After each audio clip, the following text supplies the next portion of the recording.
So U.S. Secretary of State Antony Blinken attends Israeli war cabinet meetings and at the same time goes to various Arab countries to talk about peace and a two-state solution. That doesn't make any sense. How can you talk peace in the time of genocide? US-funded genocide, that is. The answer is very simple. But to answer this question in a better historical context, let's go back to Iraq. In 2003, the US invaded Iraq, killed hundreds of thousands of Iraqis and eventually millions because they destabilized the entire Middle East, leading to other wars.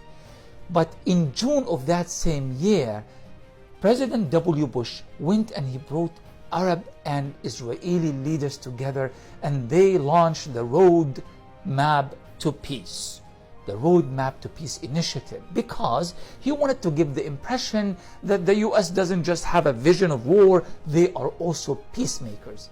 It was meant to create a distraction and to present the US not just a warmongering entity, and they are, but as also peacemakers. This is precisely what Blinken is trying to do. He wants to show that the US is not just funding the Israeli genocide in Gaza, but they are also having a regional plan for peace, and they still have the initiative and they are able to bring everybody together around American vision and the American agenda.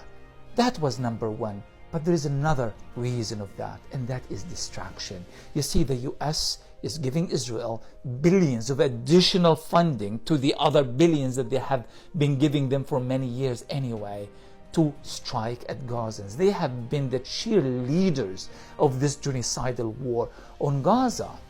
And a lot of people are not very happy about it, including people within the United States and within the Democratic Party of President Biden himself. So they are trying to engage us all in this side conversation about what is the best solution to the Arab-Israeli conflict. Two states, not two states, one state, maybe the Palestinian Authority should come back to Gaza, maybe they shouldn't.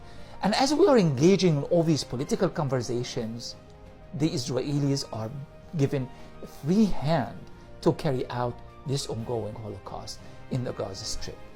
So on one hand, the United States is trying to give the international community the impression that it remains the decider, as George W. Bush put it one day, in the Middle East, and we are the ones with the peace initiatives and we are the ones with the plans regarding war or peace. And on the other hand, they are trying to create a distraction so that Israel could indeed finish the job and kill yet thousands of more Palestinians in Gaza using American arms.